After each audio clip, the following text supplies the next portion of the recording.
ಮಾವಿನಕಾಯಿ ಉಪ್ಪಿನಕಾಯಿನ ಒಬ್ಬೊಬ್ಬರು ಒಂಥರ ಮಾಡ್ತಾರೆ. ನಮ್ಮ ಮನೇಲಿ ಈ ಥರ ಮಾಡ್ತೀವಿ.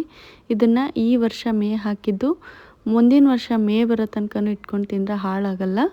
ಇದನ್ನು ಮಾಡೋಕ್ಕೆ ಮೊದಲು ಮಾವಿನಕಾಯಿ ಮೇಲಿನ ತುಂಬು ತೆಗೆದುಬಿಡಬೇಕು. ಈ ಥರ ಕಟ್ ಮಾಡಿಕೊಂಡು ಒಳಗಡೆ ಇರೋ ಕೇರ್ ಏನಿರುತ್ತಲ್ಲ ಅದನ್ನು ತೆಗೆದು ಗೊಟ್ಟ ಸಮೇತ ಇದನ್ನು ಕಟ್ ಮಾಡ್ಕೋಬೇಕು. ಮಾವಿನಕಾಯಿ ಕಟ್ ಮಾಡ್ಕೊಳ್ಳೋಕ್ಕಂತಾನೆ ಈ ಥರ ಇಳ್ಗಿ ಇರ್ತಾವೆ. ನಾವು ಈ ಥರ ದೊಡ್ಡ ದೊಡ್ಡ ಹೋಳನ್ನ ಕಟ್ ಮಾಡ್ಕೊತೀವಿ, ಸಣ್ಣದಾಗಿ ಮಾಡ್ಕೋಬೋದು.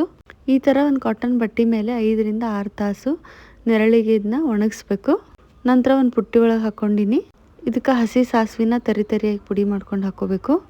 ಬೆಳ್ಳುಳ್ಳಿ, ಒಣ ಖಾರದ ಪುಡಿ, ಮೆಂತ್ಯಕಾಳು, ಉಪ್ಪು ಎಲ್ಲನೂ ಒಂದ್ಸಲ ಡ್ರೈ ಮಿಕ್ಸ್ ಮಾಡ್ಕೋಬೇಕು.